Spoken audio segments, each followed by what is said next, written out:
இந்த ஆண்டு ஆண்டவர் நமக்கு கொடுத்த வாக்குத்தத்த வசனத்தை நாம் திருப்பிக் கொள்ளலாம். யோசுவாவுக்கு எழுதின புத்தகம், யோசுவாவின் புத்தகம் 3வது அதிகாரத்திற்கு நேராக திருப்பிக் கொள்வோம். யோசுவா 3:7 நாம் வாசிக்கலாம். கர்த்தர் யோசுவாவை நோக்கி, நான் மோசேயோடு இருந்தது போல உன்னோடும் இருக்கிறேன் என்பதை இஸ்ரவேல் எல்லோரும் அறியும்படிக்கு இன்று அவர்கள் கண்களுக்கு முன்பாக உன்னை மேன்மைப்படுத்துவேன். ஆண்டவராகிய கர்த்தர் நமக்கு, நம்முடைய சபையின் பிள்ளைகளாகிய உங்களுக்கு கொடுத்த வார்த்தை, இந்த ஆண்டு உங்களை நான் மேன்மைப்படுத்துவேன். கர்த்தர் உங்களை மேன்மைப்படுத்துகிற ஆண்டு. எழுதி வைத்துக் கொள்ளுங்கள். இன்று, அதாவது என்று ஆண்டவர் உங்களுக்கு சொன்னாரோ, இன்று அவர்கள் கண்கள் காணும்படியாக உன்னை நான் மேன்மைப்படுத்துவேன். ஒவ்வொரு நாளும் இந்த வார்த்தையை சொல்லி நீங்க ஜெபம் பண்ணுங்க. ஆண்டவரே, எனக்கு நீங்க சொல்லி இருக்கிறீங்க என்னை மேன்மைப்படுத்துவேன் என்று. என்னை நீங்க மேன்மைப்படுத்த வேண்டும். சுற்றி இருக்கும் ஜனங்கள் கண்கள் பார்க்கும்படி நான் மேன்மைப்பட்டு இருக்க வேண்டும் என்று உங்கள் அனுதின வாழ்க்கையிலே ஆண்டவரோடு நீங்கள் ஜெபிக்கிறவர்களாய் காணப்படுங்கள். ஆண்டவர் இந்த வசனத்திலே சொல்லுகிறார், ஒரு உதாரணத்தை அந்த இடத்துல சுட்டி காட்டுகிறார். என்ன உதாரணத்தை அவர் சொல்லுகிறார் என்றால், நான் கர்த்தர் யோசுவாவை நோக்கி, நான் மோசேயோடு இருந்தது போல. ஆண்டவர் ஒரு உதாரணத்தை சொல்லுகிறார். நான் மோசே கூட இருந்து எப்படி காரியங்களை நடப்பித்தனோ, மோசையோடு கூட இருந்து எப்படி காரியங்களை செயல்படுத்தினோ, அது போல இப்போ நான் யாரோடு கூட இருப்பேன்? யோசுவாவாகிய உன்னோடும் கூட இருப்பேன். இப்பொழுது ஆண்டவர் உங்கள் ஒவ்வொருவரையும் பார்த்து சொல்கிறார், உங்களோடு கூட நான் இருப்பேன். மோசே அன்று மோசையோடு இருந்தது போல இன்று நான் யாரோடு கூட இருப்பேன்? உங்களோடு கூட இருப்பேன். இருந்து என்ன பண்ணுவேன்? உங்களோடு கூட ஆண்டவர் இருக்கிறார் என்பதை யார் பார்க்க வேண்டும்? உங்களை சுற்றிலும். இது வசனம் இஸ்ரவேல் யோசுவாவுக்கு சொல்லப்பட்டது. இன்று நமக்கு சொல்லப்படுகிறது என்னவென்றால், உங்களோடு கூட ஆண்டவர் இருக்கிறார் என்பதை உங்களை சுற்றிலும் இருக்கும் ஜனங்கள் காணும்படி, உங்களை சுற்றிலும் இருக்கும் ஜனங்கள் பார்க்கும்படி, அல்லது உங்களை சுற்றிலும் இருக்கும் ஜனங்கள் அறியும்படி, இன்று அவர்கள் கண்களுக்கு, உங்களை சுற்றிலும் உங்களை பார்க்கிறாங்க பார்த்தீங்களா, அவர்கள் கண்களுக்கு முன்பதாக ஆண்டவர் உங்களை என்ன செய்வாராம்? மேன்மைப்படுத்துவேன் என்று ஆண்டவர் சொல்லுகிறார். எப்பொழுது அதை செய்வாராம்? இன்று. என்ன சொல்லுகிறார் அவரு? அதற்கென்று ஆண்டவர் ஒரு நாளை நியமிக்கவில்லை. பேசுகிற இந்த நாள் உன்னோடு கூட இருக்கிறேன் என்பதை இஸ்ரவேல் எல்லோரும் அறியும்படி இன்று, இப்பொழுது, எப்பொழுதெல்லாம் ஆண்டவரிடத்தில் நீங்கள் பேசுகிறீர்களோ, எப்பொழுதெல்லாம் ஆண்டவரிடத்தில் கேட்கிறீர்கள், அந்த ஒவ்வொரு நாளும் ஆண்டவர் என்ன செய்வார்? உங்களை மேன்மைப்படுத்துவார். நமக்கு இது ஆண்டவர் யோசுவாவுக்கு ஒரு அடையாளமாக சொல்லுகிறார். என்ன சொல்லுகிறார் இது? அந்த அடையாளம் எங்கே வெளிப்படுகிறதுன்னு கேட்டீங்கன்னா, 10வது வசனத்தை வாசிங்க. பின்பு யோசுவா ஜீவனுள்ள தேவன்.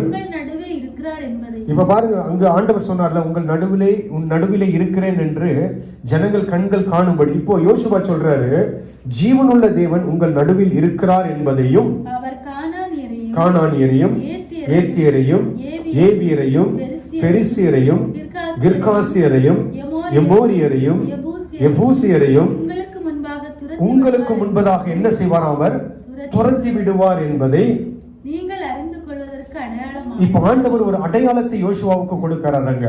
என்ன அடையாளம்? நான் உன்னோடு கூட இருக்கிறேன் என்பது, அது ஜனங்கள் பார்க்கும்படியா ஒரு அடையாளத்தை அந்த இடத்துல ஆண்டவர் கொடுக்கிறார்.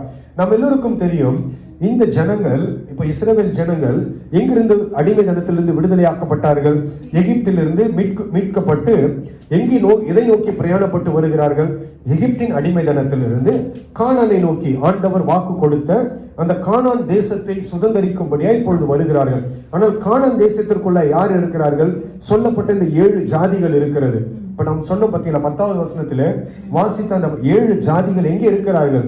இன்னும் அவர்கள் அங்கதான் இருக்கிறாங்க. எங்கதான் இருக்கிறாங்க? இந்த கானானுக்குள் தான் இருக்கிறார்கள். இவர்கள் இப்போ எது வரையிலும் வந்திருக்கிறார்கள்? யோர்தான் வரையில வந்துட்டாங்க. இப்போ எது வரையில வந்துட்டாங்க? யோர்தான் வரையில வந்துட்டாங்க. இப்ப என்ன அப்படின்னா, யோர்தானை கடந்து உள்ளே போயிட்டாங்கன்னா என்ன ஆகும்? அவர்கள் வாக்குத்தத்தத்தை சுதந்திரித்துக் கொள்வார்கள். இந்த பிரயாணம் எத்தனை ஆண்டுகள் என்று பார்க்கும் பொழுது ஏறக்குறைய 40 ஆண்டுகள் பிரயாணம். இந்த பிரயாணம் இப்பொழுது முடிவுக்கு வரப்போகிறது. 40 ஆண்டுகளுடைய பிரயாணம் இப்பொழுது என்ன ஆகிறது? யோர்தானை கடந்து விட்டார்கள் என்றால் பிரயாணம் பினிஷ். இப்போ அவர்களுக்கு வாழ்க்கையில என்ன உண்டாகும்? ஆசீர்வாதம் சுதந்தரித்துக் கொள்வார்கள். ஆனால் ஆசீர்வாதம் சுதந்தரிப்பதற்கு முன்பதாக அவர்களுக்கு முன்பதாக இருக்கிறது என்னவென்று கேட்டீங்கன்னா, யோர்தான். யோர்தான் நதி இருக்கிறதுங்க. அந்த யோர்தானை அவர்கள் கடந்து போக வேண்டும். கடந்து உள்ளே போகும்போது ஆண்டவர் சொல்கிறார், அந்த 7 பேரை நான் உங்களுக்கு 7 ஜாதிகளை நான் துரத்தி உங்களுக்கு அந்த தேசத்தை சுதந்திரமாக கொடுப்பேன் என்று ஆண்டவர் வாக்குத்தத்தத்தை கொடுக்கிறார். இப்போ அந்த யோர்தான் அவர்களுக்கு முன்பதாக நிற்கிறது. ஆனால் இந்த யோர்தானை கடந்தால் அவர்கள் என்ன செய்து விடலாம்? வாக்குத்தத்தத்தை அவர்கள் சுதந்தரித்து விடலாம். இது அவர்களுடைய வாழ்க்கையில் இப்போ ஒரு முக்கியமான ஒரு சூழ்நிலைக்குள்ளாய் நிற்கிறார்கள். கண்ணுக்கு முன்பதாக தெரிந்து என்னது? ஆண்டவர் சொன்ன வாக்குத்தத்தத்தை பார்க்கிறார்கள். யோர்தான்ல இருந்து நீங்க பாத்தீங்கன்னு வச்சீங்களேன், எந்த தேசம் தெரியுங்களா? இஸ்ரவேல் நல்லா தெரியும். ஏன்னா நாங்க போய் பார்த்திருக்கிறோம். யோர்தான்ல இருந்து பார்க்கும் பொழுது எது தெரியும்னு கேட்டீங்கன்னா, இஸ்ரவேல் தேசம் நல்லா தெரியும். இப்ப நின்று பார்க்கிறாங்க. யோசுவாவின் தலைமையின் கீழ் எல்லாரும் நின்று பார்க்கிறார்கள். எதை பார்க்கிறார்கள்? அவர்கள் ஆண்டவர் சொன்ன அந்த தேசத்தை பார்த்து கொண்டிருக்கிறார்கள். ஆனால் நடுவில் என்ன இருக்கிறது? இப்போ ஒரு யோர்தான் மாத்திரம், அந்த யோர்தான் நதி மாத்திரம் இருக்கிறது. அதை தாண்டிட்டாங்கன்னா ஆண்டவர் சொன்ன அந்த வாக்குத்தத்தம் நிறைவேற்ற சுதந்தரித்துக் கொள்ள முடியும். இப்ப இவர்கள் யார் தலைமையில புறப்பட்டார்கள்? மோசேயின் தலைமையில புறப்பட்டார்கள். எகிப்திலிருந்து புறப்படும் பொழுது மோசேயின் தலைமையில புறப்பட்டார்கள். இப்போ தலைமைத்துவம் மாறுகிறது. இப்ப இந்த இடத்துல என்ன நடக்கிறது அப்படின்னா, இதுவரையிலும் அவர்களை நடத்தி கொண்டு வந்த மோசே மரித்து விட்டார். அவருடைய ஊழியம் வந்தான் என்ன ஆயிடுச்சு?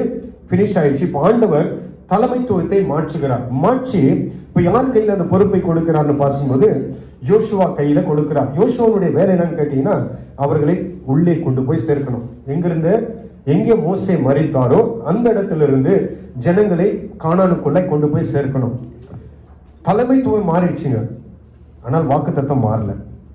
தலைமைத்துவம் மாறிடுச்சு, ஆசீர்வாதம் மாறல. ஆண்டவர் ஒன்றை சொன்னால் அது அப்படியே நடக்கும். இப்போ ஒருவேளை நீங்கள் உங்களுடைய ஆவிக்குரிய ஓட்டத்தை எங்கேயோ தொடங்கி இருப்பீங்க. ஏதோ ஒரு சபையில நீங்கள் தொடங்கி இருக்கலாம். ஏதோ ஒரு இடத்துல நீங்கள் ரட்சிக்கப்பட்டிருக்கலாம். அது ஒரு தலைமைத்துவமா இருக்கலாம் உங்களுக்கு. ஆனால் இப்பொழுது வேற ஒரு இடத்துல நீங்கள் இருக்கிறீங்க. சூழ்நிலை இப்போ ஒரு சிலர் நீங்க பாருங்க, வேலையில ஒரு இடத்திற்கு வந்திருப்பாங்க. வேலையின் டிரான்ஸ்பர் நிமித்தம் வேற ஒரு இடத்திற்கு, இப்ப இங்க இந்த பட்டணத்திற்கு வர வேண்டிய ஒரு சூழ்நிலை. இப்ப இங்கும் ஒரு சில நேரத்தில் நமக்கு என்ன உண்டாகிறது? சூழ்நிலைகள் நிமித்தம் நாம் மாற வேண்டிய ஒரு சம்பவம் ஏற்பட்டிருக்கிறது. இது எல்லாம் ஆண்டவர் எல்லாம் அறிந்துதான் செய்கிறார். ஆண்டவரே இதை அறிந்து செய்கிறார். இப்போ ஆண்டவர் பாருங்க, யோசுவாவின் தலைமையில என்ன சம்பவிக்க வேண்டும்? ஜனங்கள் ஆசீர்வாதத்தை சுதந்தரிக்க வேண்டும். யார் தலைமையில? மோசேயின் தலைமையில அல்ல, யோசுவாவின் தலைமையில அது சம்பவிக்க வேண்டும். இப்போ ஆண்டவர் உங்கள் ஒவ்வொருடைய வாழ்க்கையிலும் அப்படிதான். நாம் தொடக்கம் எங்கோ தொடங்கி இருக்கலாம். ஆனால் இன்று ஆண்டவர் உங்களுக்கு சொல்லுகிற காரியம், இந்த சூழ்நிலையில், இப்பொழுது இருக்கிற சூழ்நிலையில நீங்கள் எதை சுதந்தரிக்க போகிறீர்கள்? உங்களுக்கு முன்பதாக இருக்கிற ஆசீர்வாதத்தை நீங்கள் சுதந்தரிக்க போகிறீர்கள். இந்த ஆண்டு ஆண்டவர் உங்களுக்கு என்று நியமித்த எல்லா ஆசீர்வாதத்தையும் நீங்கள் என்ன செய்ய போகிறீர்கள்? தலைமைகள் மாறலாம்.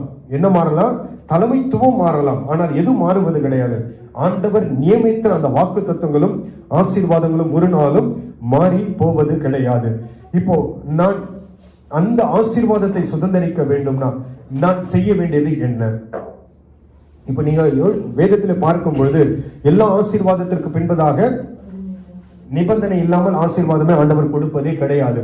நிபந்தனை அற்ற ஆசீர்வாதம் என்பது வேதம் பேசுவதே கிடையாது. இந்த இடத்துல நீங்கள் வேதத்திலே பார்க்கும் பொழுது ஏறக்குறைய 33,000 வாக்கு தத்துவங்கள் ஆண்டவர் கொடுத்திருக்கிறார். எத்தனை வாக்கு தத்துவம்? 33,000 வாக்கு தத்தங்கள். இந்த 33,000 வாக்கு தத்தங்களுக்கு பின்பதாக 33,000 நிபந்தனைகளும் உண்டு. 33,000 என்னது இருக்குது?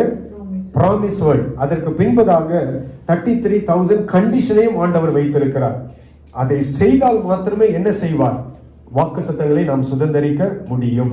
இப்ப இந்த இடத்துல ஆண்டவர் யோசுவாவை பார்த்து சொல்லுகிறார், உன்னை இந்த ஆண்டு இப்பொழுது நான் உன்னை மேன்மைப்படுத்துவேன் என்று சொன்னார். ஆண்டவர் உங்களையும் என்னையும் மேன்மைப்படுத்த வேண்டும் என்றால் நாம் செய்ய வேண்டியது என்ன? நாம் எதை செய்தால் ஆண்டவர் நம்மை மேன்மைப்படுத்துவார்? 3வது அதிகாரம் 1 வசனத்தை வாசிக்கலாம். அதிகாலமே எழுந்திருந்த பின்பு அவனும் இஸ்ரவேல் புத்திரர் அனைவரும் பிரயாணம் பண்ணி வந்து அதை கடந்து போகும் முன்னே அங்கே ராத்தங்கினார்கள். இப்போ இந்த வசனம் தொடங்கும் பொழுதே, அதிகாரம் தொடங்கும் பொழுதே இப்படிதான் தொடங்குகிறது. அதிகாலமே யோசுவா எழுந்திருந்த பின்பு. ஏன் அதிகாலமே யோசுவா எழுந்திருந்தார் என்றால், யோசுவா நீங்கள் பார்க்கும் பொழுது அவனும் இஸ்ரவேல் புத்திரர் அனைவரும் சித்திமிலிருந்து பிரயாணம் பண்ணி யோர்தான் வரையில போகிறாங்க. இப்போ அவன் ஆண்டவருடைய காரியத்தை செயல்படுவதற்கு முன்பதாகவே, ஆண்டவருடைய காரியத்தை செய்வதற்கு முன்பதாகவே அவன் எழுந்திருக்கிற நேரத்தை நீங்கள் பார்க்கும் பொழுது அதிகாலமே அவன் எழுந்திருக்கிறான். அவனால ஒரு 10 மணிக்கு எழுந்து போய் பார்க்க முடியும், ஒரு 12 மணிக்கு எழுந்து போய் பார்க்க முடியும். யாரும் அவனை கேட்க முடியாது. ஏன்னா அவன் தான் தலைவர். ஆனால் அவன் அதை செய்யவில்லை. அவன் என்ன செய்கிறான்? அதிகாலமே எழுந்து போகிறான். நீங்க மோசேயின் தலைமைத்துவத்தில் இருந்து வந்த இவன் தான் யாரு? மோசேயின் தலைமைத்துவத்தில் இருந்து வந்தவன் தான் இந்த யோசுவா. இந்த யோசுவாவுடைய வெற்றியின் வாழ்க்கைக்கு பின்பதாக நீங்கள் பார்க்கும்போது எத்தனையோ லட்சங்கள், 20 லட்சம் ஜனங்கள் எங்கிருந்து புறப்பட்டு வந்தார்கள்? கானானை நோக்கி புறப்பட்டு வந்தார்கள். ஆனால் நீங்க பார்க்கும் பொழுது மோசேக்கு அடுத்ததாக ஆண்டவர் ஒருத்தரை செலக்ட் பண்றார் அப்படின்னு பார்க்கும்போது அது எதை குறிக்கிறது என்றால் அவனுடைய வெற்றியின் வாழ்க்கையை குறிக்கிறது. எத்தனையோ 20 லட்சம் பேர்ல ஒருத்தன் தான் ஆண்டவர் கிடைத்திருப்பான். அந்த ஒருத்தன் இடத்துல ஏதோ சம் குவாலிட்டி இருந்துச்சு. அதனால தான் ஆண்டவர் என்ன செய்தார்? அவனை தெரிந்தெடுத்தார். யோசுவா அவனுடைய வாழ்க்கையை நீங்கள் பார்க்கும் பொழுது அநேக வெற்றிகளை பெற்ற மனிதன்.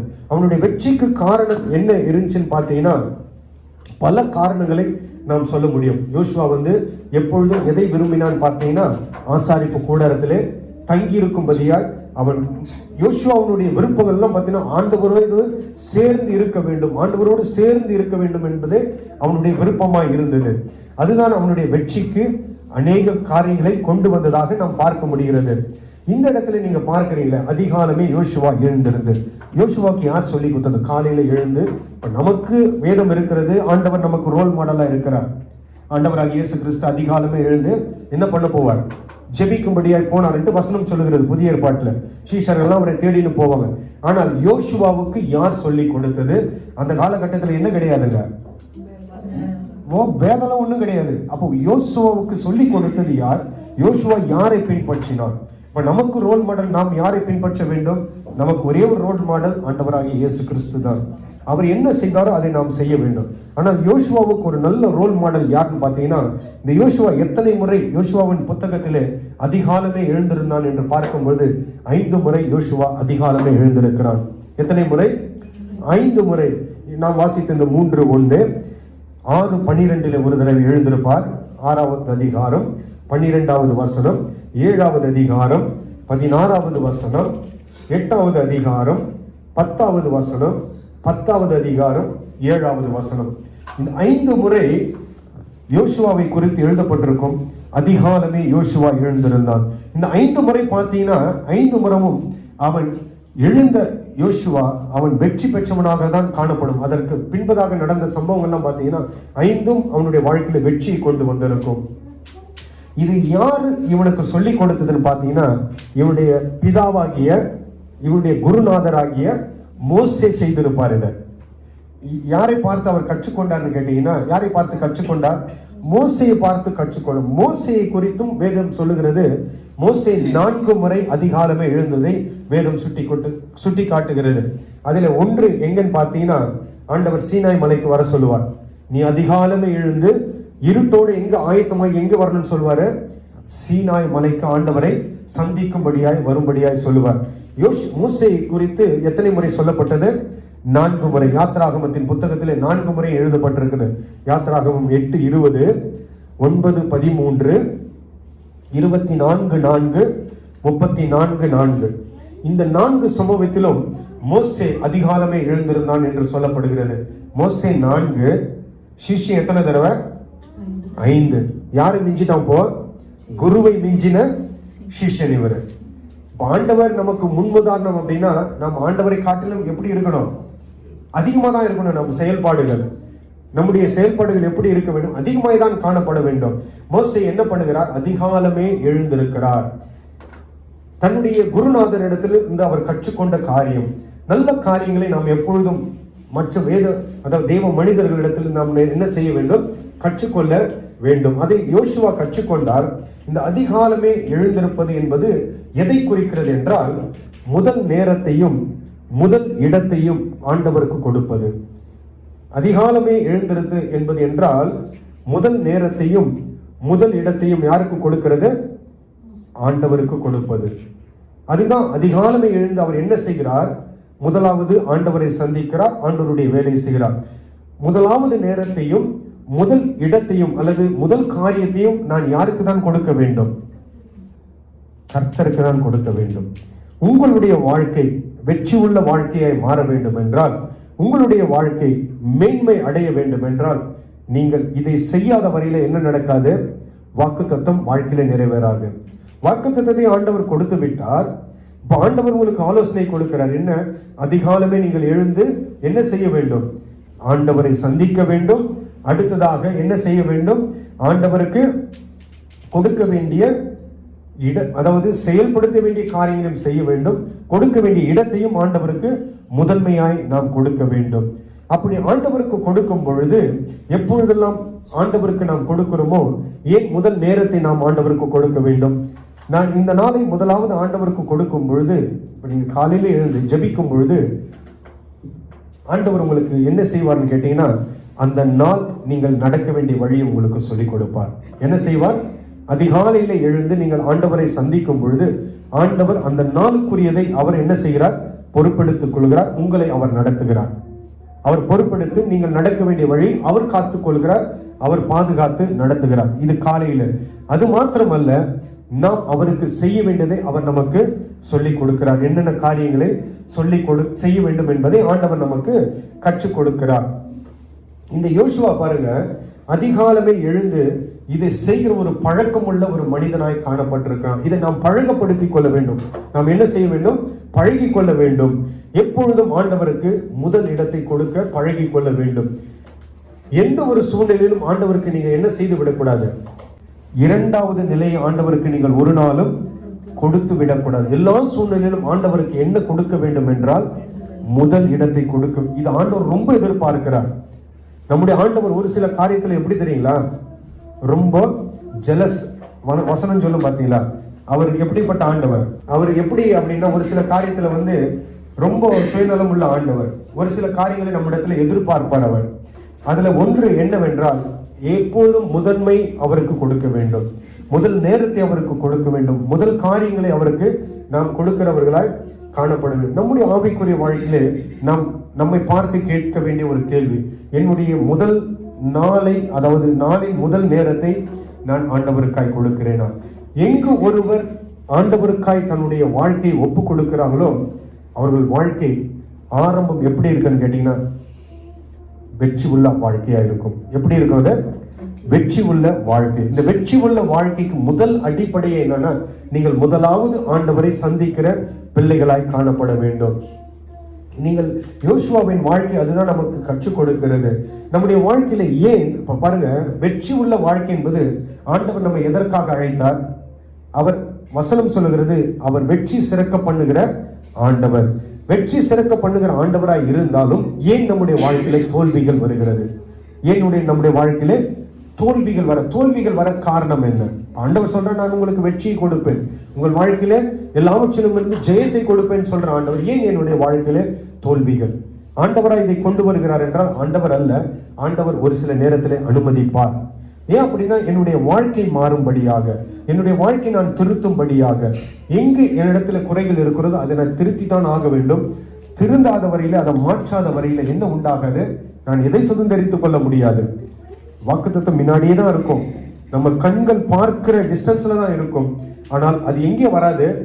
எனக்குள்ளே கடந்து வராது. அது சுதந்திரிக்க என்னால் என்ன செய்ய முடியாது, ஆகாது. ஏன் அப்படின்னா, ஒரு சில காரியங்கள் என் வாழ்க்கையில் என்ன இருக்கிறது? இன்னும் தடையாகவே இருக்கிறது. அதிலே ஒன்று என்னவென்றால், நாம் ஆண்டவரை தேட வேண்டிய விதம், ஆண்டவருக்கு கொடுக்க வேண்டிய விதம். எப்பொழுதும் ஆண்டவருக்கு முதன்மையானதை கொடுக்க வேண்டும். நாம் காலையில எழுந்திருக்கும் போது முதலாவது யாரை சந்திக்க வேண்டும்? ஆண்டவரை சந்திக்க. அப்பொழுது நீங்கள் சந்தித்து நாளை தொடங்குவீர்கள் என்றால் அந்த நாள் உங்களுக்கு வெற்றி உள்ள நாளாயிருக்கும். ஆமென். யோசுவா அதுதான் செய்கிறார். வெற்றி உள்ள ஒரு கிறிஸ்துவ வாழ்க்கை நாம் வாழ வேண்டும் என்றால் ஆண்டவருக்கு முதல் இடம் கொடுக்க வேண்டும். இதை அறியாததினால் தான் இன்று அநேக கிறிஸ்தவ பிள்ளைகள் வாழ்க்கையில் என்ன காணப்படுகிறது என்றால் தோல்விகள். ஏன் தோல்விகள் வருகிறது? இதற்கு ஆண்டவர் காரணம் அல்ல, பிசாசம் காரணம் கிடையாது. இதற்கு நாமே தான் காரணம். என்னை நான் சரி செய்யாத வரையிலும் என்ன ஆகிறதில்லை, என்னுடைய வாழ்க்கையிலே ஆசீர்வாதம் வருவதே கிடையாது. ஒருவேளை நாம் ஆசீர்வாதம் என்பது எதை நோக்கி பார்க்கிறோம் என்பதும் தெரியாது. நாம் வெறும் பணத்தை மாத்திரம் ஆசீர்வாதம் என்று நினைப்போமானால் வேதம் அப்படி சொல்லவே கிடையாது. வேதம் அநேக காரியங்களை பல விதத்திலே சொல்லுகிறது ஆசீர்வாதத்தை குறித்து. ஆனால் நாம் நம்முடைய ஆவிக்குரிய வாழ்க்கையில வெற்றி பெற வேண்டும் என்றால் முதலாவது நம்மிடத்துல இருக்க வேண்டிய காரியம் என்னவென்றால் அதிகாலையிலே, ஏன் அதிகாலையில நீங்கள் தேடி பாருங்க, தடைகளை உடைக்கிற நேரம் அது. நமக்கு முன்பதாக ஆசீர்வாதத்தை சுதந்திரிப்பதற்கு என்ன தடைகள் இருக்கிறதோ அது அங்கே உடைக்கப்படும். எங்கே உடைக்கப்படும்? உன்னுடைய ஜெபத்திலே ஆண்டவர் அதை உடைப்பார். அப்ப நீ அதிகாலையில என்ன செய்ய வேண்டும்? ஆண்டவரை தேடி வர வேண்டும். நீங்க யோசுவாவுடைய வாழ்க்கையை நீங்கள் பார்க்கும்போது யோசுவா செய்ததுமான அதற்கு முன்பதாக யாரும் செய்யல, அதற்கு பின்பதாகவும் யாரும் செய்யவில்லை. எரிகோ தகர்க்கப்பட்டது யாருடைய காலகட்டத்தில் கேட்பீங்க என்றால் யோசுவாவின் காலகட்டத்தில் நடந்தது. மோசேயின் காலகட்டத்தில் செங்கடல் இரண்டாய் பிரிந்தது, இல்லை என்று சொல்ல முடியாது. ஆனால் அதை காட்டிலும் யோசுவா ஒரு காரியத்தை செய்வார். என்ன தெரியுங்களா? சூரியனையும் சந்திரனையும் அப்படி நிக்க வைப்பார். எத? சூரியனையும் சந்திரனையும். இது நம்முடைய கண்ட்ரோலுக்கு இல்லாதது. எது? சூரியனையும் சந்திரனை நிக்க வைக்கிறது யாராலும் முடியல. அது மனுஷனால், அது ஆண்டவருடைய கட்டுப்பாடுக்குள் இருக்கிறது. எந்த மனிதனாலும் அது என்ன செய்ய முடியாது, நிறுத்தவும் முடியாது, நடக்க வைக்க முடியாது. ஆனால் யோசுவா ஜெபிப்பார். ஆண்டவர் என்ன செய்வார் தெரியல? சூரியனை அப்படியே தரித்து நிக்க வைப்பார், அப்படியே நிக்க வைப்பார். இதற்கு முன்பதாக யாரும் அப்படிப்பட்ட செயல்களை செய்யவில்லை. யோசுவாவுக்கு அடுத்ததும் யாரும் என்ன செய்யல அப்படிப்பட்ட செயல்களை. ஏன் இவ்வளவு பெரிய வெற்றி உள்ள வாழ்க்கை யோசுவா வாழ்ந்தார் என்றால் அதற்கு முதல் காரணம் என்னன்னு கேட்டீங்கன்னா, அவன் ஒவ்வொரு நாளும் தொடக்கத்திலே முதல் யாருக்கு கொடுத்தான் என்றால் ஆண்டவருக்கு கொடுத்தான். அல்லேலூயா. நாம் நம்முடைய வாழ்க்கையில ஆண்டவருக்கு எப்படி இருக்கிறோமோ ஆண்டவர் அப்படிதான் நம்முடைய வாழ்க்கையில வெளிப்படுவார். நீங்க வேதத்துல வாசித்திருப்பீங்களே, உத்தமனுக்கு அவர் எப்படி இருக்கிறாரு? நான் உத்தமனா இருந்தா ஆண்டவர் எனக்கு எப்படி இருப்பாரு? உத்தமனுக்கு அவர் உத்தமன், புனிதருக்கு அவர் புனிதர், மாறுபடுகிறவனுக்கு அவரும் நான் உத்தமனாய் இருந்தா ஆண்டவர் எனக்கு எப்படி இருப்பாரு? உத்தமனாய் இருப்பார். நான் புனிதனாய் இருந்தால் அவர் புனிதராய் இருப்பார். நான் மாறுபட்டேன் ஆனால் ஆண்டவர் எனக்கு எப்படி தெரியல வெளிப்படுகிறார்? அவரும் மாறுபடுகிறவராய் வெளிப்படுகிறார். ஆனா வசனம் சொல்லுகிறது, மல்கியா 3:6 வசனம் என்ன சொல்லுகிறது? ஆண்டவர் சொல்றார், நான் மாறாதவர். என்ன சொல்றாரு? அப்ப எப்படி ஆண்டவர் மாறுவார்? அங்க மல்கியா 3:6 நாம் வாசிப்போம். நான் கர்த்தர், நான் மாறாதவர் என்று ஆண்டவர் சொல்லுகிறார். ஆண்டவர் மாறாதவர் என்று சொல்லுகிற ஆண்டவர் எப்படி? நீங்கள் சாமுவேல் 2 சாமுவேல் 22வது அதிகாரத்திற்கு திரும்பும் பொழுது 2 சாமுவேல் 22:26 வசனத்தை வாசிங்க. தயவுள்ளவனுக்கு நீர் தயவுள்ளவராகும். பாருங்க, ஆண்டவர் தயவுள்ளவனுக்கு நீர் தயவுள்ளவரும், உத்தமனுக்கு நீர் உத்தமனாகவும், புனிதருக்கு நீர் புனிதராகவும், மாறுபாடானவனுக்கு நீர் மாறுபடுகிறவராகவும் தோன்றுகிறீர். அப்ப யாருக்கு ஆண்டவர் மாறுபடுகிறார் என்றால், ஆண்டவர் மாறுபடுகிறவர் அல்ல. நாம் மாறும் பொழுது அவர் என்ன செய்கிறார்? தன்னை மாற்றிக் கொள்ளுகிறார். என்ன செய்கிறார்? அவர் தன்னை மாற்றிக்கொண்டு அப்படியாகவே தனக்கு தம்முடைய பிள்ளைகளுக்கு ஆண்டவர் வெளிப்படுகிறதை பார்க்க முடிகிறது. அப்ப நாம் என்ன செய்ய வேண்டும்? ஆண்டவரை எப்பொழுதும் தேடுகிற பிள்ளைகளாய் காணப்பட வேண்டும். முதல் நம்முடைய அதிகாலமே எழுந்திருந்தால் ஆண்டவருக்கு நாளிலே முதன்மையானதை என்ன கொடுக்க வேண்டும்? ஆண்டவருக்கு அந்த முதன்மையான நேரத்தை நாம் கொடுக்கிறவர்களாய் நாம் காணப்பட வேண்டும். இது முதலாவது. இரண்டாவது காரியம், யோசுவாவின் மூலமாய் ஆண்டவர் நமக்கு சொல்லிக் கொடுக்கிற, ஆண்டவர் உங்களை மேன்மைப்படுத்த வேண்டும் என்றால் இரண்டாவது காரியம் நீங்கள் செய்ய வேண்டியது என்னவென்றால், வாசியுங்கள் யோசுவாவின் புத்தகம் 3வது அதிகாரம் 3வது வசனத்திற்கு நேராய் திருப்புவோம். ஜனங்களை நோக்கி நீங்கள் உங்கள் தேவனாகிய கர்த்தருடைய உடன்படிக்கை பெட்டியையும் அதை சுமக்கிற லேவியராகிய ஆசாரியர்களையும் கண்டவுடனே நீங்களும் உங்கள் இடத்தை விட்டு பிரயாணப்பட்டு அதற்கு பின் செல்லுங்கள். இப்ப ஆண்டவராகிய கர்த்தர் யோசுவாவின் மூலமாய் நமக்கு கொடுக்கிற இரண்டாவது ஆலோசனை என்னவென்றால், 3வது வசனத்திலே நாம் வாசித்தோம், கர்த்தருடைய உடன்படிக்கை பெட்டியையும் அதை சுமக்கிற லேவியராகிய ஆசாரியர்களையும் கண்டவுடனே நீங்களும் உங்கள் இடத்தை விட்டு பிரயாணப்பட்டு அதற்கு பின் செல்லுங்கள் என்று ஆண்டவர் சொல்லுகிறார். எதற்கு பின்பதாக நாம் கடந்து போக வேண்டுமா? உடன்படிக்கை பெட்டிக்கு பின்பதாக கடந்து போகும்படியாய் சொல்லுகிறார். நாம் இடத்துல பார்க்கிறோம், இப்போ அவர்களுக்கு முன்பதாக இருப்பது யோர்தான். யோர்தானை அவர்கள் தாண்டினால் அவர்கள் எதை சுதந்தரித்துக் கொள்ள முடியும்? இப்பொழுது கானானை சுதந்தரித்துக் கொள்ள முடியும். இப்போ யோர்தான் அவர்களுக்கு என்ன, அவர்களுக்கு முன்பதாக ஒரு தடையா இருக்கிறது. யோர்தான் நம்முடைய வாழ்க்கையில எதற்கு அடையாளமாக சொல்லப்பட்டது என்றால், நம்முடைய வாழ்க்கையில காணப்படுகிற தடைகளுக்கு அடையாளம் தான் என்ன பேரு? யோர்தான். யோர்தான் என்பது, எரிகோ என்பது, செங்கடல், இதெல்லாம் எதற்கு பேர் போனது என்று கேட்பீர்கள் என்றால், நம்முடைய வாழ்க்கையில காணப்படுகிற ஆசீர்வாதத்தை சுதந்தரித்துக் கொள்வதற்கான தடைகள் இது. இப்போ இந்த இடத்துல ஆசீர்வாதம் கானானை சுதந்தரிக்க வேண்டும். ஆனால் இவர்களுக்கு முன்பதாக காணப்படுகிறது என்னவென்றால் யோர்தான். இந்த யோர்தானை இவர்கள் என்ன செய்ய வேண்டும்? கடக்க வேண்டும். இந்த இடத்துல பார்க்கும்போது யோசுவா அவர்களுக்கு ஒரு ஆலோசனை கொள்கிறார். உடன்படிக்கை பெட்டி புறப்பட்டு போகும்போது அல்லது நீங்கள் பார்க்கும் பொழுது அதை பின்தொடர்ந்து போங்கள். 4வது வசனத்தை வாசிங்க. உங்களுக்கும் அதற்கும் இடையிலே, உங்களுக்கும் உடன்படிக்கும் இடையிலே 2000 முழ தூரமான இடம் இருக்க வேண்டும். எவ்வளவு இடம் இருக்கணுமா? 2000 முழம் கேப் இருக்கணும். பெட்டிக்கும் நடந்து போகிற ஜனங்களுக்கும் நடுவிலே இவ்வளவு கேப் இருக்கணும். நீங்கள் நடக்க வேண்டிய வழியை அறியும்படிக்கு, நீங்கள் நடக்க வேண்டிய வழியை அறியும்படிக்கு அதற்கு சமீபமாய் வராதிருப்பீர்களாக. இதற்கு முன்னே நீங்கள் ஒருபோதும் இந்த வழியாய் நடந்து போகவில்லை என்று சொல்லி கட்டளையிட்டார்கள். இப்போ அவர்கள் ஃபர்ஸ்ட் டைம் என்ன பண்றாங்க? அந்த வழியில கடந்து போகிறாங்க. அவர்களுக்கு என்ன தெரியாது? அந்த வழி எதுன்னு தெரியாது. இப்போ அந்த வழியை காண்பிக்கிறது எதுன்னு பார்த்தீங்கன்னா உடன்படிக்கை பெட்டி. அந்த பெட்டி தான் அவர்களுக்கு என்ன பண்ணுகிறது? வழியை காண்பிக்கிறது. எங்க போகிறதற்கு? கானானுக்கு நேராய் போகிறதற்கு வழியை காண்பிக்கிறதை நாம் பார்க்க முடிகிறது. இந்த பெட்டி எதற்காக அடையாளம்? நான் உங்களுக்கு அன்னைக்கு சொன்னேன், நியூ இயர் சர்வீஸ் அன்னைக்கு சொன்னேன், பெட்டி எதற்கு அடையாளமாக சொல்லப்பட்டது? 1 சாமுவேலின் புத்தகம் 4வது அதிகாரம் 22வது வசனத்தை எடுத்துக்கொள்ளுங்கள். தேவனுடைய பெட்டி பிடிபட்டு போனபடியினால் மகிமை. அப்ப பெட்டி எதற்கு அடையாளம் என்றால் தேவ மகிமைக்கு அடையாளமாக சொல்லப்பட்டிருக்கிறது. பெட்டி எதற்கு அடையாளம்? தேவ மகிமைக்கு. இப்ப யோசுவா என்ன சொல்லுகிறார்? பெட்டி பார்க்கும் பொழுது அந்த பெட்டியை நீங்க என்ன பண்ணி போனோம்? ஃபாலோ பண்ணி போனோம். அப்ப அதனுடைய அர்த்தம் என்னன்னு பார்த்தீங்கன்னா, தேவ பிரசன்னத்தை நீங்கள் பார்க்கும் பொழுது நாம் எதை செய்ய வேண்டும்? அந்த பிரசன்னம் நம்மை என்ன செய்து போக வேண்டும்? வழி நடத்தி கொண்டு போக வேண்டும். அதுதான் அதனுடைய அடையாளம். இந்த இடத்துல யோசுவாவுக்கு சொல்லப்பட்டது அது. ஆனால் நமக்கு என்ன சொல்லப்படுகிறது? தேவ பிரசன்னம் நம்ம என்ன செய்ய வேண்டும்? அனுதினமும் நடத்த வேண்டும். எதற்காக? கர்த்தர் உங்களையும் என்னையும் இந்த ஆண்டு மேன்மைப்படுத்த வேண்டும் என்றால், கர்த்தருடைய வாக்குத்தத்தத்தை நாம் சுதந்தரித்துக் கொள்ள வேண்டும் என்றால் எது அவசியம் தெரியுங்களா? கர்த்தருடைய வழி நடத்துதல். கர்த்தருடைய பிரசன்னம் நம்மோடு கூட இருந்து நம்மை நடத்தும் பொழுது இந்த இடத்துல நாம் பார்க்கிறோம், யோசுவா சொல்லுகிறார், ஏன் நீங்க பெட்டியை ஃபாலோ பண்ணி போனோம், ஏன் அவ்வளவு இடைவெளி வேணும் என்பதை யோசுவா தெளிவாக சொல்லுகிறார். ஏன்னா நீங்க ஃபர்ஸ்ட் டைம் இந்த வழியா போறீங்க, இந்த வழி உங்களுக்கு புதிதான வழி, இந்த வழியை குறித்து உங்களுக்கு தெரியாது. ஆதலால் நீங்க என்ன செய்யுங்க? 2000 முழம் இடைவெளி விட்டு, பெட்டிக்கும் உங்களுக்கும் 2000 முழம் இடைவெளி விட்டு நீங்க என்ன பண்ணுங்க? நடந்து போங்க. அது உங்களை என்ன செய்யும்? பெட்டி உங்களை வழி நடத்தும்.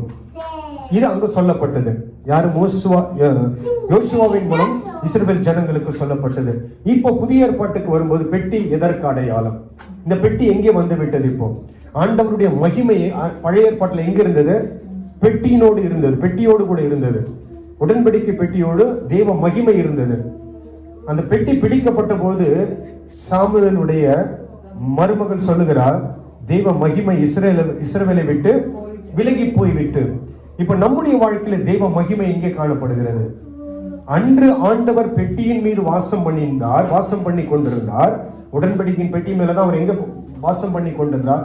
இப்போ அந்த ஆண்டவர் எங்க இருக்கிறார்? அது அவர் நமக்குள்ள வந்துட்டார். இப்ப எங்க வந்துட்டார் அவரு?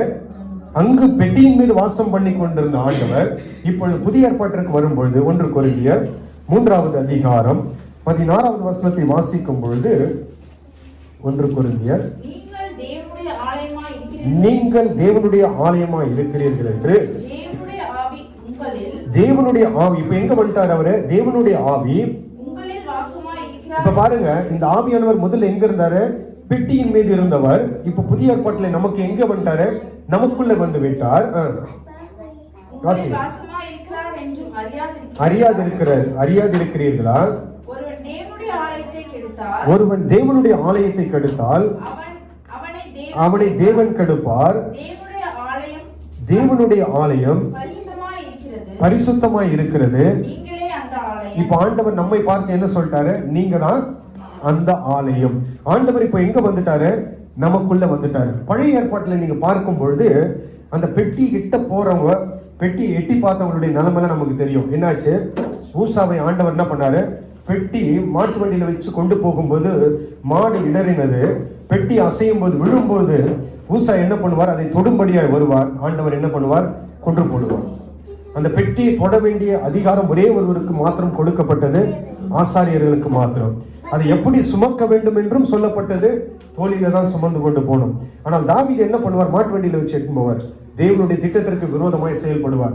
போகும்போது ஆண்டவர் என்ன பண்ணுவார்? கோபப்படுவார், அடிப்பார், மரணம் சம்பவிக்கும். பெட்டியை தொட்டா அங்க என்ன உண்டாகிறது? மரணம். புதிய ஏற்பாட்டில் ஆண்டவர் இப்ப வாஸ்தவ வசனத்துல சொன்னார், ஒருவன் உன்னை கெடுத்தால் நானும் அவனை கெடுப்பேன். அதாவது அந்த நியமத்தை ஆண்டவர் மாற்றல. அந்த மகிமை, ஆண்டவருடைய மகிமை எங்க இருக்கிறதோ, இப்ப நீங்க ஆண்டவருடைய ஆலயம் என்று வசனம் சொல்லுகிறது. தேவன் உங்களுக்குள்ள இருக்கிறார். உங்களை யாராவது தொட வந்தாங்கன்னு வச்சுங்களேன், ஆண்டவர் என்ன தெரியுங்களா பண்ணுவாரு? உங்களை தொட வருகிறவர்களை அவர் தொடுவார். உன்னை தொடுகிறவர்கள் என் கண்ணின் கண்மணியை தொடுக. ஆண்டவர் உங்களுக்காக அரணாய் நிற்கிற ஆண்டவர். உங்களை யாராகிலும் தொட வரும்பொழுது, பெட்டியை தொட வந்தபோது ஆண்டவர் என்ன பண்ணாரு? கோபப்பட்டார். ஏன்னா தேவ மகிமை எங்க இருக்கிறது. அந்த மகிமை உங்களுக்குள்ளே வந்தபடியினால் உங்களை யார் தொட வந்தாலும் கர்த்தர் என்ன செய்ய மாட்டார்? உங்களுக்கு முன்பதாக அவர் கோபப்படுவார். அவர் என்ன செய்வார்? அவர்களை அதமாக்கி போடுவார். ஆமென். இப்ப யோசுவா அதுதான் ஒரு எச்சரிப்பை கொடுக்கிறாங்க. நீங்க என்ன செய்து விடாதீங்க, கிட்ட பக்கத்துல போயிடாதீங்க. போனீங்கன்னா உங்களுக்கு என்ன சம்பவிக்கும்? மரணம் உண்டாகும். அதெல்லாம் நீங்கள் என்ன செய்யுங்க? ஒரு இடைவெளி விட்டு நீங்கள் போக. இப்போ ஆண்டவர் நமக்குள்ளே வந்துவிட்ட ஆண்டவர், பெட்டியின் மீது இருந்த ஆண்டவர் இப்ப நமக்குள் வாசம் செய்கிறார். இப்ப நம்மை வெற்றி உள்ள ஒரு மனிதனாய் மாற்ற வேண்டும் என்றால், அல்லது என்னுடைய வாழ்க்கையிலே ஆண்டவர் நியமித்திருக்கிற இந்த வாக்குத்தத்தத்தை நான் சுதந்திரிக்க வேண்டும் என்றால், என்னை ஆண்டவர் நடத்த வேண்டும். பெட்டி எப்படி அன்று இஸ்ரவேல் ஜனங்களை வழி நடத்தினதோ, எதற்கு நேராய் வழி நடத்தினது? கானானுக்கு போகும்படியாய் அவர்களுக்கு அந்த பெட்டி முன்பதாக போய் அவர்களுக்கு வழியை காண்பித்தது. நம்முடைய வாழ்க்கையில இருக்கிற ஆண்டவர் நம்மை என்ன செய்ய வேண்டும்? அனுதினமும் அவருடைய பிரசன்னம் நம்மை வழி நடத்த வேண்டும். இப்படி வழி நடத்தும் பொழுது ஆண்டவர் உங்கள் வாழ்க்கையில என்ன செய்வார் என்றால், உங்களை இந்த ஆண்டு மேன்மைப்படுத்துவார். ஆண்டவர் உங்களை வழி நடத்த வேண்டும் என்றால் நீங்கள் அதிகாலமே எங்க இருக்கணும்? ஆண்டவருடைய சமூகத்திலிருந்து நாளை தொடங்க வேண்டும். முதல் காரியம், ஆண்டவருடைய சமூகத்திலிருந்து அதிகாலத்திலே நீங்கள் நாளை தொடங்குவீர்கள் என்றால், அந்த நாளை ஆண்டவர் உங்களுக்கு அந்த நாள் உங்களுக்கு ஆசீர்வாதமா இருக்கும். எப்படின்னு கேட்டீங்கன்னா, இந்த தேவ மகிமை உங்களை என்ன செய்யும்? வழி நடத்தும். அப்ப நீங்க எதற்கு நேராய் கடந்து போவீர்கள்? ஆசீர்வாதம் உள்ள வெற்றி உள்ள வாழ்க்கைக்கு நேராய் உங்கள் வாழ்க்கை திருப்பப்படும். உங்களுக்கு முன்பதாக இருக்கிற தடைகள் என்ன, யோர்தானா இருக்கட்டும், செங்கடலா இருக்கட்டும், எரிகோவா இருக்கட்டும், எதுவா இருந்தாலும் ஆண்டவர் என்ன செய்வார்? உடைத்து போடுவார். இவர்கள் இஸ்ரவேல் ஜனங்கள் இப்ப கானானுக்கு நேராய் போவதற்கு ஒரே தடை யோர்தான் தான். அதை ஆண்டவருடைய சமூகம் இல்லாமல் அவர்களால் என்ன செய்ய முடியாது? தங்களுடைய சொந்த பலத்தினால் அவர்கள் என்ன செய்ய முடியாது? அதை கடக்க முடியாது. சொந்த பலத்தினால் அவர்கள் அதை கடக்க முடியாது. யார் உதவி வேணும் அவங்களுக்கு? யார் வழி நடத்துதல் வேணும் அவர்களுக்கு? ஆண்டவருடைய வழி நடத்துதல் வேண்டும், ஆண்டவருடைய பலன் வேணும். அதனால்தான் யோசுவா என்ன பண்ணுகிறார்? பெட்டி போகும்போது அதை நீங்க ஃபாலோ பண்ணுங்க. அது அடையாளம் என்னவென்றால், தேவ மகிமை அவர்களை வழி நடத்தும். உங்களையும் என்னையும் ஆண்டவர் உள்ளே இருந்து நம்மையும் அப்படியே நடத்துவாராக. சரிங்களா? இது இரண்டாவது காரியம். மூன்றாவது, கடைசியாக 5வது வசனத்தை வாசிங்க. யோசுவா ஜனங்களை நோக்கி உங்களை பரிசுத்த பண்ணிக் கொள்ளுங்கள், நாளைக்கு கர்த்தர் உங்கள் நடுவிலே அற்புதங்களை செய்வார் என்றார். எப்போ அற்புதமா? இல்ல, வசனம் சொல்லுகிறது உங்களை பரிசுத்தப்படுத்திக் கொள்ளுங்கள். எப்போ கர்த்தர் அற்புதம் செய்வாரா? நாளைக்கு. நாளைக்கு கர்த்தர் அற்புதம் செய்கிறதற்கு நான் இன்று என்ன செய்யணுமா? என்னை பரிசுத்தம் பண்ண கொள்ள வேண்டும். நாளைக்கு என் வாழ்க்கையில் ஆசீர்வாதம் கிடைக்க வேண்டும் என்றால் நான் இன்று என்னை எப்படி மாற்றிக்கொள்ள வேண்டும்? பரிசுத்தம் உள்ளவனாய் மாற்ற வேண்டும். சரிங்களா? இப்போ இவர்களுக்கு தேவை என்ன? கானானை பிடிக்க வேண்டும், ஆசீர்வாதத்தை சுதந்திரிக்க வேண்டும். இந்த ஆசீர்வாதத்தை சுதந்திரிப்பதற்கும் என்னை பரிசுத்தப்படுத்திக் கொள்வதற்கு என்ன சம்பந்தம்? யோர்தான் அவர்களுக்கு இரண்டாய் பிளக்க வேண்டும், வழியை காண்பிக்க வேண்டும். சரிங்களா? யோர்தான் கடந்துட்டாங்கன்னா வாக்குத்தத்தம் அவர்களுக்கு. இந்த வாக்குத்தத்தத்தை பெறுவதற்கும் நான் பரிசுத்தமாய் இருப்பதற்கும் என்ன சம்பந்தம்? ஏன் யோசுவா ஜனங்களை பார்த்து சொல்கிறார், நாளைக்கு உங்களுக்கு அற்புதம் செய்யும்படியாக இன்று நீங்கள் என்ன செய்யுங்க? பரிசுத்தம் பண்ணிக் கொள்ளுங்கள். ஏன் அப்படி யோசுவா சொல்ல காரணம் என்னன்னு கேட்டீங்கன்னா, வாசிங்க அதே 3வது அதிகாரம் 15வது வசனத்தை வாசிங்க. யோர்தான் அறுப்பு காலம் முழுவதும் கரை புரண்டு போம், பெட்டிய சுமக்கிற ஆசாரியர்களின் கால்கள் தண்ணீரின் ஓரத்தில் பட்டவுடனே மேலே இருந்து ஓடி வருகிற தண்ணீர் நின்று சார்தானுக்கு அடுத்த ஆதாம் ஊர் வரைக்கும் ஒரு குவியலாய் குவிந்தது. போதும், ஒரு குவியலாக குவிந்தது. இப்போ இவர்கள் கடக்க போகிற இந்த கால சூழ்நிலை எப்படிப்பட்ட கால சூழ்நிலை? யோர்தான் எப்படி ஓடுகிறதா? யோர்தான் அறுப்பு காலம் முழுவதும் கரை புரண்டு ஓடுமாம். இப்போ அந்த காலம் எப்படிப்பட்ட காலம்? எப்படிப்பட்ட காலங்க அது? கரை புரண்டு ஓடுகிற காலம். இந்த காலத்துல அவங்களால எப்படி செய்ய முடியாது? கடக்க முடியாது, எளிதாக கடக்க முடியாது. இது என்னுடைய சுய பலத்தினால், ஒருவேளை எனக்கு நல்ல நீச்சல் தெரிஞ்சாலும் நான் என்ன செய்து விட முடியாது, கடந்து விட. ஏன் அப்படின்னா, கரை புரண்டு ஓடுகிறதுனா உங்களுக்கு தெரியும், இந்த கடற்கரை பக்கத்தில் இருக்கிறவங்களுக்கு எல்லாம் தெரியும். கரை புரண்டு ஓடுகிறதுனா என்ன அர்த்தம்? அது ரொம்ப வேகமா போகுது. அதை எதிர்த்து யாரால, நம்முடைய பலத்தால என்ன செய்ய முடியாது, தாண்ட முடியாதது. இப்போ இங்க இவர்களுக்கு யாருடைய உதவி தேவைப்படுகிறது? ஆண்டவருடைய உதவி தேவைப்படுகிறது. யாருடைய உதவி வேணும் உங்களுக்கு? இப்போ ஒரு சில காரியங்கள் நம்முடைய வாழ்க்கையில் இப்படிதான் பாருங்க. ஒரு சில தடைகள் எல்லாம் நம்ம முயற்சி பண்ணி பார்ப்போம், என்ன ஆகாது, ஒண்ணும் முடியாது. இந்த இடத்துல நமக்கு யார் துணை தேவை? ஆண்டவருடைய துணை இல்லாமல் ஒரு சில காரியங்கள் நம்முடைய வாழ்க்கையில இருந்து என்ன ஆகாது, மாறவே மாறாது. இப்போ சூழ்நிலை இதுதான் உங்களுக்கு. யோர்தான் கரை புரண்டு ஓடுகிறது. இவர்களால் சொந்தமாக என்ன செய்ய முடியாது, அதை மேற்கொண்டு ஜெயித்து போக முடியாது. இப்ப பாக்குறாங்க, சூழ்நிலையை பார்த்துட்டு அவங்க என்ன பண்றாங்க, வேற வழியே கிடையாது. எங்க போனப்போ ஆண்டவர் மாத்திரமே எனக்கு வழி. ஆண்டவர்கிட்ட போயிட்டாங்க.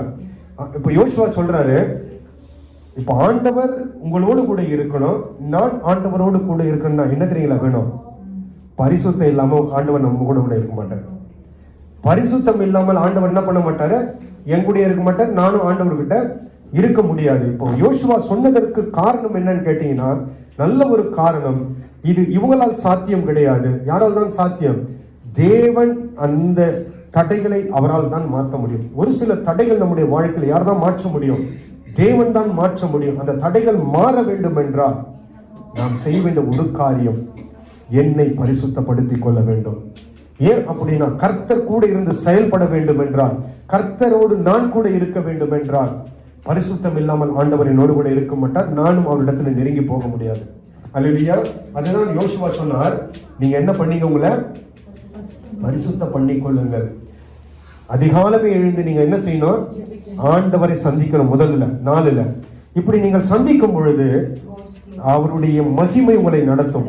ஒவ்வொரு நாளும் உங்களை நடத்தும், ஒவ்வொரு நொடி பொழுதும் உங்களை நடத்தும். நடத்தும் பொழுது என்ன நடக்குன்னா, உங்களுக்கு முன்பதாக இருக்கிற தடைகளை ஆண்டவரை உடைப்பார். யார் செய்வார்? உங்களுக்கு முன்பு என்ன தடைனா இருக்கட்டுங்க, அது கர்த்தர் உடைக்க வல்லவராக இருக்கிறார். நான் செய்ய வேண்டியது என்ன? கர்த்தரை தேடணும் காலையில. இரண்டாவது, அவருடைய சமூகம் என்னை நடத்தும். நடத்தும் போது மூன்றாவது, எனக்கு முன்பதாக இருக்கிற அது எரிகோவா இருக்கட்டும், யோர்தானா இருக்கட்டும், செங்கடலா எதுவா இருப்பினும் கர்த்தர் உடைக்க அவர் எப்படிப்பட்டவராய் இருக்கிறார்? உண்மை உள்ளவராய் இருக்கிறார். இப்ப கர்த்தர் எனக்காய் கிரியை செய்யணும். ஆண்டவர், நான் ஆண்டவர்கிட்ட போன ஆண்டவர் எனக்காய் கிரியை செய்யணும். மூன்றாவது உங்களுடைய வாழ்க்கையில காணப்பட வேண்டியது பரிசுத்தம். பரிசுத்தம் இல்லாமல் தேவனுக்கு பிரியமாய் இருப்பது கூடாத காரியம். இப்போ ஆண்டவருக்கு நீங்கள் பிரியமுள்ள மகனாய் மகளாய் மாற வேண்டும் என்றால் ஆண்டவர் உங்களிடத்தில் எதிர்பார்ப்பது என்ன தெரியுங்களா? பரிசுத்தம். இதை நீங்கள் செய்யும் பொழுது ஆண்டவர் நமக்கு கொடுத்த வாக்குத்தத்தம் என்ன தெரியுங்களா? நான் மோசேயோடு இருந்தது போல உன்னோடும் கூட இருந்து உன்னை சுற்றிலும் இருக்கும் ஜனங்கள் கண்கள் காணும்படி உன்னை மேன்மைப்படுத்துவேன். அல்லேலூயா.